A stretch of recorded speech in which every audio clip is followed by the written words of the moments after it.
Better music and local news. The Miami Showband killings happened on the 31st of July in 1975, otherwise known as the Miami Showband Massacre. We remember them this weekend at Buskill, and indeed this morning one of the surviving members of the Miami Showband is with me today, Des Lee. Des, thank you for joining us on Q. Thank you for having me, Kevin. A very emotional morning for you. Very emotional. As you say, 40 years ago, 31st of July 1975, the massacre of Fran O'Toole, Brian McCoy and Tony Garrity.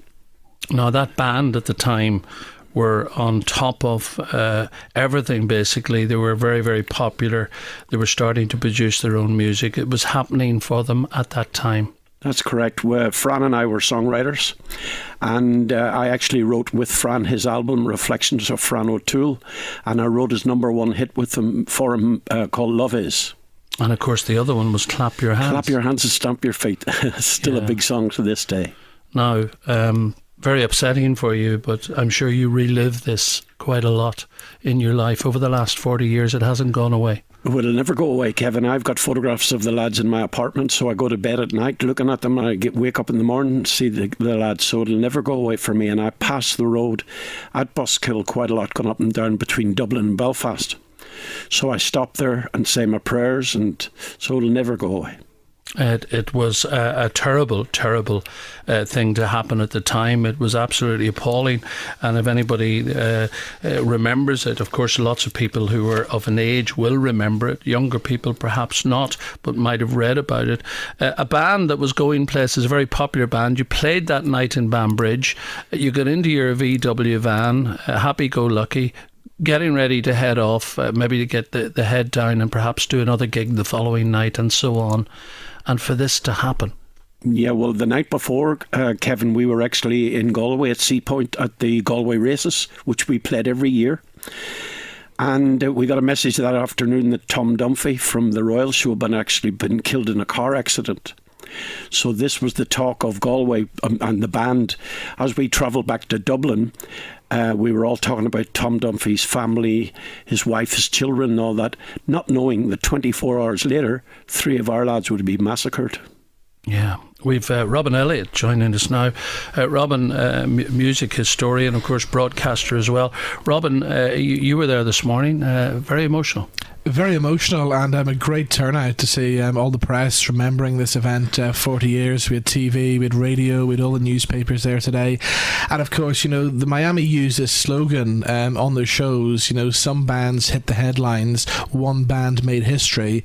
This band really did. These guys had such an amazing career from the 60s right up to the tragedy, and at one stage were the most important band in Ireland. So of course it's only right that we remember them 40 years after this horrendous act.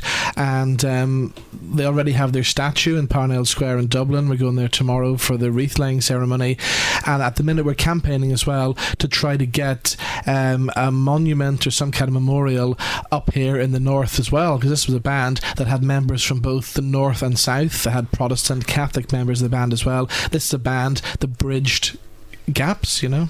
Des, all you wanted to do was entertain people. That's all we wanted to do, you know, Kevin.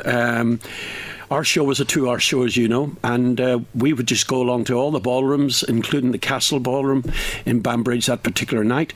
And all we were doing was putting a smile on face for 2 hours through that horrible period in Northern Ireland, was to give people a bit of fun for 2 hours, to get away from all the doom and the gloom.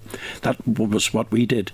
And indeed, you were a band at that time. Every musician actually played their instrument in the band, yes. Which you can't say nowadays is the case, but certainly you guys did. Brass section, keyboards, guitars, drums, the percussion side.